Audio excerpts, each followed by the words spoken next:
अपनी औलाद को मुफलिसी के डर से कत्ल मत करना। इसमें दो चीजें आई हैं। नंबर एक बात कत्ल मत करना, नंबर दो मुफलिसी के डर से। तो अब इन दोनों के ऊपर ये बहुत वाज़ेह कुछ मसाइल इससे आते हैं, हमारे फ़िक़ही मसाइल आते हैं। कत्ल मना किया है।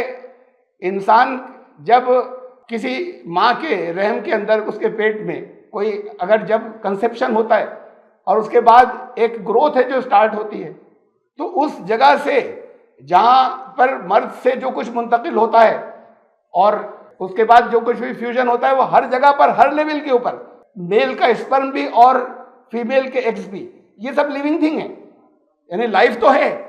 अब उसके बाद जो एक नई तख्लीक हुई वो ग्रो कर रही है, तो वो ग्रो कर रही है, वो लाइफ ऐसे ग्रो कर रही है जैसे प्लांट्स होते हैं, वो भी बढ़ते हैं, ये भी लिविंग थिंग्स हैं, लेकिन वो इंसान नहीं है। एक खास स्टेज पर वो इंसान होता है। अभी जब वो रहमे मादर में है, उस स्टेज के बाद उसके अंदर वो काबिल एहतराम हो गया। यहाँ से अगर उसको मारा जाएगा तो वो कत्ल होगा, उसे ख़त्म किया जाएगा। अब पूरी दुनिया के अंदर बहुत आम इजाज़त है इस बात की कि तुम्हारी अपनी चॉइस है, जिसे चाहो ख़त्म कर दो, अपने माँ के जिसे चाहो ख़त्म कर दो। तो ये इंसान हो जाने के बाद कत्ल है, ये ज़रूरी नहीं कि बाहर आने के बाद कत्ल मत करना, पहली चीज़।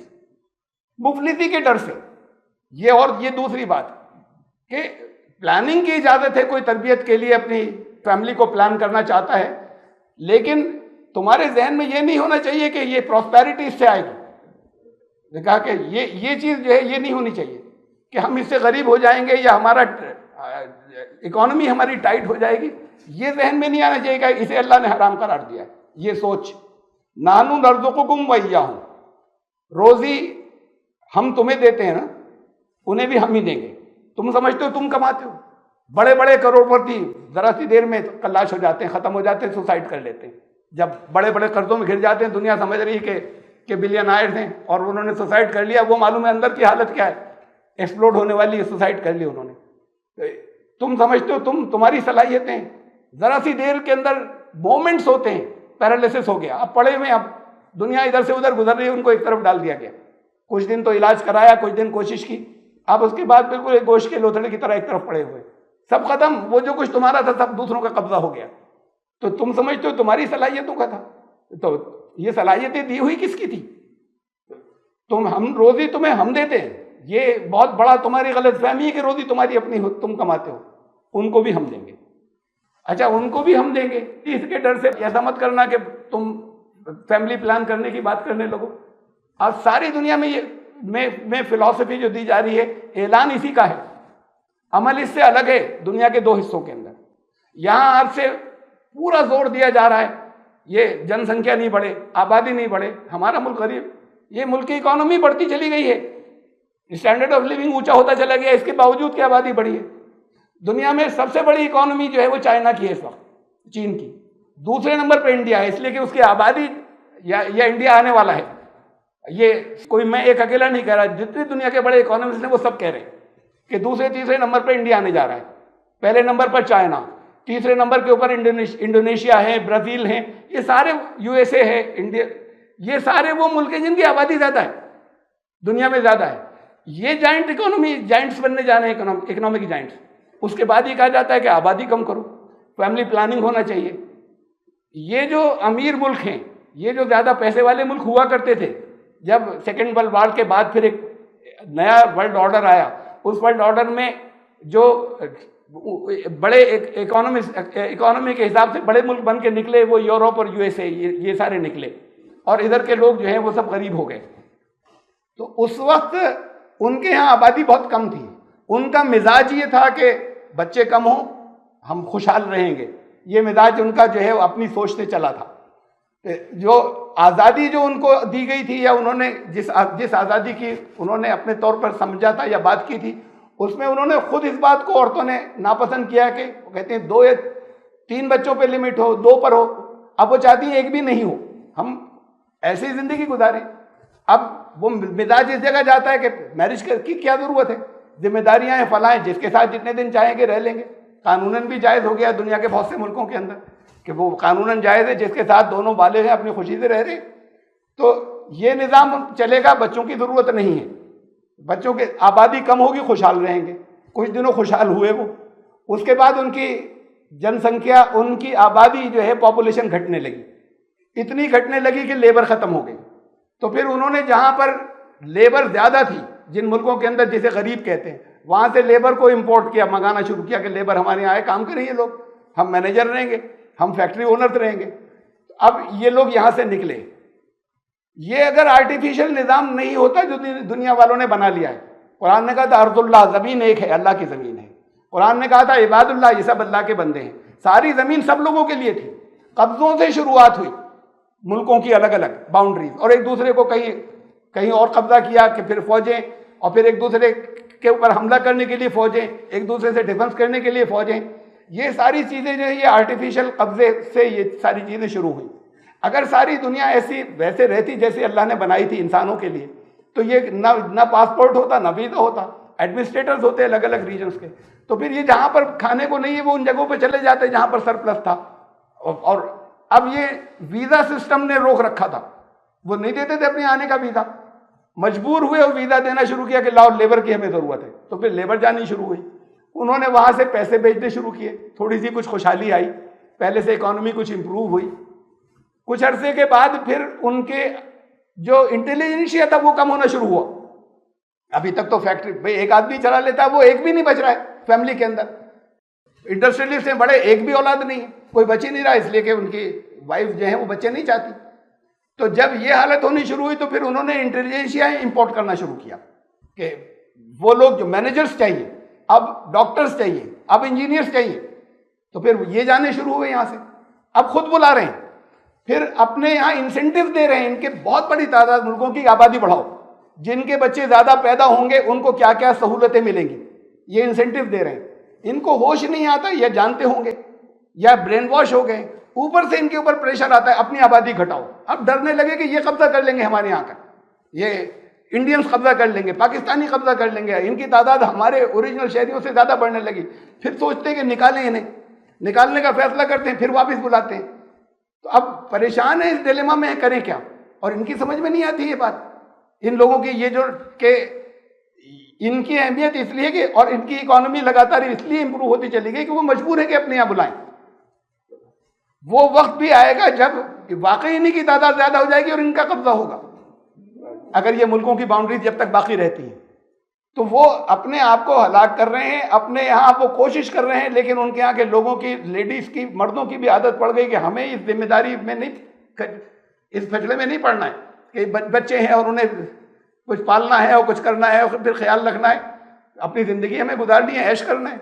लेकिन ये उनको ऐश उनको ख़त्म कर रहा है।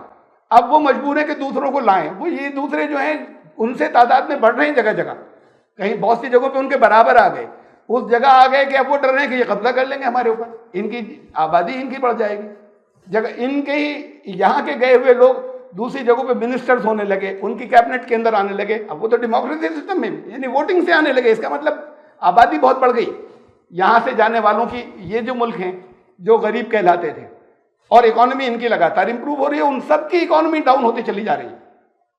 और फिर ये कह रहे हैं, यहाँ पर ऐलान कर रहे हैं कि ना आबादी घटाओ। तो बात आबादी घटाने से इस बात का रिस्क का रोजी का कोई ताल्लुक नहीं है।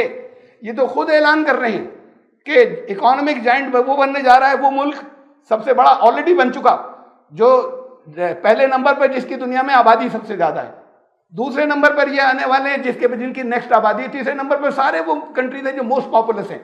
तो दुनिया पर ये रूल करने जा रहे हैं। ये तो दुनिया के सारे इकोनॉमिस्ट कहते हैं, ये खुद भी कहते हैं, और फिर कहते हैं अपनी आबादी कम करो। अच्छा, खुद इनकी जिन कौमों के अंदर, जिन मजहबी कौमों के अंदर ये फैल गई है कि हाँ, जिन्होंने मान लिया था कि बस 2 बच्चे होने चाहिए, पहले तो ये था कि 2 या 3, अब फिर ये हुआ कि बस 2 काफ़ी हैं, हम 2 हमारे 2, अब 2 उसके बाद उससे भी कम। अब जिनके यहाँ ये जिन्होंने इस मिजाज को अपना लिया, एक जनरेशन गुजर गई, नस्लें गुजर गई, तो कुछ ने अपना लिया, कुछ ने नहीं अपनाया इतना ज़्यादा आगे बढ़कर। अब ये परेशान है तो उनसे कहते हैं तुम कम करो, ये तुम अपनी जनसंख्या बढ़ा रहे हो। बात इन्हीं के कम करने की नहीं, बात ये कि ये कॉन्सेप्ट ही गलत है सिरे से। कुरान ने जो कुछ कहा है वो सच है, वो हक है, जिसने पैदा किया, जिसने बनाया, कि आबादी रोजी तो हम देते हैं, तुम्हें हम देते हैं, उन्हें भी हम देंगे। तो तुम मुफलिसी के डर से नहीं, तरबियत के डर की वजह से कर सकते हो, बहुत से दूसरे रीजन से, हेल्थ की वजह से कर सकते हो, फैमिली प्लान, इसलिए नहीं कि इसकी वजह से हमारी प्रॉस्पेरिटी बढ़ जाएगी। कैसे कैसे भयानक वाकयात हो जाते हैं। मैंने पिछले खुतबे में जुमे के बताया था आपको, संजय गीता जो थे, वो संजय गीता चोपड़ा बिल्ला रंगा के केस में 2 ही बच्चे थे, दोनों को मार दिया, दोनों को खत्म कर दिया। अब वो अपना ऑपरेशन करा चुके थे, अब इसके बाद आगे औलाद भी नहीं होगी। उसका रेप एंड मर्डर केस, और दोनों को जान से मार दिया उन लोगों ने। अब उनकी याद में जो तड़पते रहे वो अलग है, लेकिन आगे उनकी नस्ल भी नहीं चल सकती, आगे बच्चे भी नहीं हो सकते, इसलिए कि उन्होंने उस फैमिली प्लानिंग के ऊपर अमल किया था। ये तो खैर कभी कभी के इत्तेफाकिया वाकयात हैं, लेकिन इन इत्तेफाकिया वाकयात से अलग असल चीज सही प्रॉपर मैनेजमेंट है। उस प्रॉपर मैनेजमेंट से बच्चे जितने ज्यादा होंगे वो उतने ज्यादा तुम्हें वर्किंग हैंड्स मिलेंगे अपनी फैमिली के लिए। तो ये चीज की ये कॉन्सेप्ट सिरे से गलत है, दुनिया ने गलत साबित कर दिया, और अब भी उसी को कहे चले जा रहे हैं कि आबादी जो है, पॉपुलेशन का ताल्लुक जो है वो इकोनॉमी से है, मईशत से है आबादी का ताल्लुक। ये गलत कॉन्सेप्ट है, ये साबित हो चुका। अब भी वही प्रेशर जो है, अब तो प्रेशर जो दूसरी रीजन से है, ये मुसलमान बड़े चले जा रहे हैं। अरे भाई, मैं मुसलमानों को नहीं कह रहा, मैं पूरे इंडिया की आबादी को कह रहा हूँ कि ये पॉपुलेशन कंट्रोल प्रॉपर, तुम्हारी इकोनॉमी का प्रॉपर मैनेजमेंट होना चाहिए। लोगों के पास इतना सरप्लस है कि यहाँ पर दुनिया के नंबर 3 हो गए जो अडानी हैं, कि दुनिया के नंबर 3 अमीर आदमी, और बहुत से लोग भूखे मर रहे हैं। तो ये जिम्मेदारी अल्लाह की नहीं है, ये जिम्मेदारी फिर यहाँ की हुकूमत की थी, इंसानों की थी। इख्तियार दिया था कि उनके पास जितनी दौलत है वो उसमें से एक हिस्सा इनके काम क्यों नहीं आता कि इनकी गरीबी दूर हो जाए। फिर एक नहीं है। इस कोविड के दिनों में जब बहुत से लोग जो है बहुत पीछे चले गए, बहुत बड़ी तादाद जो है वो इंडिया की बिलियनर या अरबपति हो गई।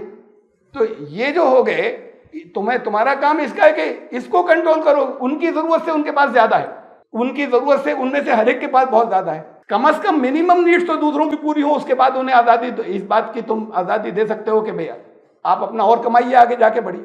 तो वो बढ़ते चले जाए। और तुम कह रहे हो कि आबादी कंट्रोल से होगा, आबादी कंट्रोल से नहीं होगा। ये जो पॉलिसीज आप बनाते चले जा रहे हैं, जिससे कुछ लोग बहुत ज्यादा अमीर होते चले जा रहे हैं, वो किसी दूसरे की कॉस्ट पर होते हैं, किसी दूसरे की कीमत पर होते हैं। इसको कंट्रोल करो। तो ये मैनेजमेंट की खराबी को वो थोपते हैं अल्लाह के ऊपर, और उसमें एक बड़ा हिस्सा इसका भी खाने पीने और खाने के हलाल और हराम का भी है कि क्या क्या नहीं खा सकते, ये नहीं खा सकते, ये नहीं खा सकते। आप जैन धर्म के अंदर जाएं तो फिर असल बात तो ये कि क्या खा सकते हैं वो उंगलियों पे गिन लें, उसके अलावा दुनिया की कोई चीज नहीं खा सकते। तो फिर उन्होंने तोड़ दी वो पाबंदियां, अब बहुत थोड़ी सी रखी है अपने यहाँ। जो उनके ओरिजिनल धर्म है वो तोड़ने के बाद वो खाने पीने लगे। बस चंद चीजें उन्होंने रोक रखी है कि ये हम अपनी खाते जैन धर्म। इन्होंने अपने आप को खुद मुश्किलात में मुब्तला कर लिया था। तो इकॉनमी तो तुम्हें खुद कंट्रोल करनी थी। ये तो अल्लाह ने कहा क्या है जब ये कहा, अब जब ये कहा कि हम तुम्हें रोजी देते हैं, उन्हें भी हम देंगे। फिर सवाल करते हैं लोग, साहब ये इतने लोग जो फाकों मर जाते हैं, अल्लाह रोजी क्यों नहीं देता? ये देखिए कुरान क्या कहता है, वमा मिन दाब्बतिन फिल अर्दि इल्ला अल्लाह रिज़्क़ुहा, सूरह हूद की आयत है। रूए जमीन पर एक भी क्रीचर, जमीन पर चलने वाला, इंक्लूडिंग ह्यूमन बींग्स, इंसानों समेत, कोई एक भी ऐसा नहीं है जिसका रिज़्क़ की रोजी अल्लाह के जिम्मे नहीं हो। यहां भी लोग सवाल कर लेते हैं ये क्या कहा है, अल्लाह का कलाम है। कितने लोग फाकों से मर जाते हैं दुनिया में, वो मरते रहे हैं आज तक बहुत बड़े, और अल्लाह के जिम्मे है। अल्लाह के जिम्मे ये है कि जितनी जाने दुनिया में आए उनकी रोजी जमीन पर हो, उससे ज्यादा लोग दुनिया में नहीं आए। उसके बाद का मैनेजमेंट उसने अपने हाथ में, उसने बताया कि तुम्हें क्या करना चाहिए, उसने अपने हाथ में नहीं रखा और उसने चॉइस दे दी है। उसका उनको रिजल्ट मिलेगा और नतीजे मिलेंगे। लेकिन इस चॉइस की वजह से यहाँ के इंसान मिसयूज करते हैं। दुनिया में कभी आबादी आज तक कभी ज्यादा नहीं हुई, ना होगी। ये नेचर अपने आप को बैलेंस कर लेगी। आबादी खुद कम हो जाएगी, अगर आबादी कम हो जाएगी, चाहे वो जिस तरीकों से, चाहे बीमारी से हो, चाहे वो किसी जंग से हो, आबादी कंट्रोल नेचर खुद कर देगी। अगर उसकी खाने पीने का इंतजाम जमीन पर नहीं है, आज तक न कभी आबादी कम बढ़ी है, न कभी बढ़ेगी।